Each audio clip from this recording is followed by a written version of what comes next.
آگے دیکھیے قرآن غسل، کفن، نماز میت اور دفن کے وجوب، یعنی کہ اس میں کیا کرنا چاہیے، غسل میں، کفن میں، نماز میت میں اور دفن کے احکامات یہاں پہ بیان کریں گے۔ کہیں کہ 531 میں مسلمان کا غسل، حنوط، کفن، نماز میت اور دفن، خواہ وہ اثنا عشری شیعہ نہ بھی ہوں، ٹھیک ہے، یا شیعہ نہیں، صرف ہر ایک انسان کی بات ہو رہی ہے، شیعہ ہو، سنی ہو، جو بھی مذہب کے یہاں پہ بات ہو رہی ہے کہ شیعہ اثنا عشری نہ بھی ہو، اس کے ولی پر واجب ہے، یعنی جو اس کا ولی ہوگا، اس کا باپ ہے تو وہ، اس کا بھائی ولی ہے تو وہ، کیونکہ اگر باپ مر جائے تو پھر بھائی ولی ہوتا ہے، تو وہ اس کا پھر جو ہے اس کے اوپر واجب ہے کہ وہ کفن دفن اور سارا کچھ کرے۔ کرے کہ ضروری ہے کہ ولی خود ان کاموں کو انجام دے، کسی دوسرے کو ان کاموں کے لیے معین کرے، اور اگر کوئی شخص ان کاموں کو ولی کی اجازت سے انجام دے تو ولی پر سے وجوب ساقط ہو جاتا ہے، یعنی جو ولی ہے اس کا باپ کہہ دیتا ہے کہ بیٹے کو کہہ دیتا ہے کہ تم اگر یہ کام وغیرہ سارے انجام دو، تو پھر جو ولی ہوگا یعنی جو باپ ہوگا اس پر سے ساقط ہو جائے گا، وہ نہ بھی کرے تو بھی مسئلہ نہیں ہے۔ بلکہ اگر دفن اور اس کے مانند دوسرے امور کو کوئی شخص ولی کی اجازت کے بغیر انجام دے تب بھی ولی پر سے وجوب ساقط ہو جائے، یعنی کہ اجازت کے بغیر بھی اگر اس کا باپ نہیں یہ کام کر رہا ہے، کوئی اور کرنا چاہ رہا ہے، تو کفن دفن، غسل، کفن، یہ سارا کچھ ہوتا ہے، اگر کوئی اور بھی کرنا چاہ رہا ہے تب بھی جو والد ہوگا اس پر سے ساقط ہو جائے گا، وہ نہ بھی کرے تو مسئلہ نہیں ہے، اور ان امور کو دوبارہ انجام دینے کی ضرورت نہیں۔ اور اگر میت کا کوئی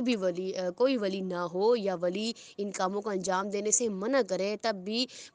باقی مکلف لوگوں پر واجب کفائی ہے کہ میت کے ان کاموں کو انجام دے، یعنی کہ واجب کفائی یعنی کہ ان پر ہے کہ کوئی بھی ان میں سے اس کام کو انجام دے دے، لیکن کوئی ہو ایسا کہ جو انجام دینے پر راضی ہو جائے، یعنی کہ بالکل اس کو لاوارث چھوڑ دینا ہے جو میت ہوگی، ایسے اس کو چھوڑ نہیں سکتے، جو بھی ان میں سے اگر کوئی کام کرنا چاہ رہا ہے تو وہ یہ کر سکتا ہے، اور اگر بعض مکلف لوگوں نے انجام دیا تو دوسرے پر سے وجوب ساقط ہو جائے گا، یعنی کہ اگر ان میں سے کوئی بھی کر دیتا ہے تو باقی سب پہ جو ہے ساقط ہو جاتا ہے، باپ پر بھی ساقط ہو جائے گا، ساقط یعنی کہ اس پر پھر نہیں رہے گا کہ وہ کرے۔ چنانچہ اگر کوئی بھی انجام نہ دے تو تمام مکلف لوگ گناہ گار ہوں گے، یعنی ان میں سے اگر کوئی بھی نہیں دے رہا، باپ بھی نہیں دے رہا، ولی بھی نہیں دے رہا، بھائی بھی نہیں دے رہے اور دوسرے لوگ بھی نہیں دے رہے، تو پھر سارے ہی گناہ گار ہوں گے، اور ولی کے منع کرنے کی صورت میں اسے اجازت لینے کی شرط ختم ہو جائے گی، یعنی کہ ولی اگر منع بھی کر رہا ہے تب بھی کوئی بھی اگر کرنا چاہے گا اس کا غسل کفن تو وہ کر سکتا ہے۔ آگے دیکھیے 532 میں کہنا اگر کوئی شخص تجہیز و تکفین یعنی کہ جو دفن کفن کے کام ہیں ان کے کاموں میں مشغول ہو جائے تو دوسروں کے لیے اس بارے میں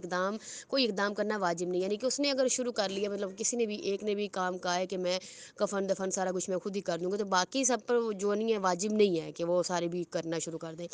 اگر وہ ان کاموں کو ادھورا چھوڑ دے تو ضروری ہو جائے گا کہ دوسرے انہیں انجام دیں اور پائے تکمیل تک پہنچائیں۔ 533 میں کہہ رہے ہیں اگر کسی شخص کو اطمینان ہو کہ کوئی دوسرا میت کے کاموں میں مشغول ہے تو اس پر واجب نہیں ہے کہ میت کے کاموں کے بارے میں اقدام کرے، لیکن اگر اسے اس بارے میں محض شک ہو یا گمان ہو تو ضروری ہے کہ اقدام کرے۔ 534 میں کہہ رہے ہیں اگر کسی شخص کو معلوم ہو کہ میت کا غسل یا کفن یا نماز یا دفن غلط طریقے سے ہوا ہے تو ضروری ہے کہ ان کاموں کو دوبارہ انجام دے، لیکن اگر اسے باطل ہونے کا گمان ہو، یعنی گمان ہے یا شک ہو تو درست تھا یا نہیں تھا تو پھر اس بارے میں کوئی اقدام کرنا ضروری نہیں ہے۔ شک ہے نا، تو شک کی صورت میں ایسے ہی دفنا سکتے ہیں جن کا کفن دفن جو ہو گیا ہے۔ 535 میں کہہ رہے ہیں کہ عورت کا ولی اس کا شوہر ہے، اس کے مورد کے علاوہ وہ اشخاص جن کو میت سے میراث ملتی ہے میت کے وارث ہیں، اسی ترتیب سے جس کا ذکر میراث کے مختلف طبقوں میں آئے گا، اور مردوں کا ہر طبقہ عورتوں پر مقدم ہے، یعنی کہ مردوں کا ہر طبقہ عورتوں یعنی عورت سے افضل ہے مرد، ٹھیک ہے، یہ کہہ رہے ہیں میت کا باپ میت کے بیٹے پر، ٹھیک ہے، میت کا جو باپ ہے وہ میت کے بیٹے پر افضل ہے، اور میت کا دادا اس کے بھائی پر، میت کا پدری اور مادری بھائی اس کے صرف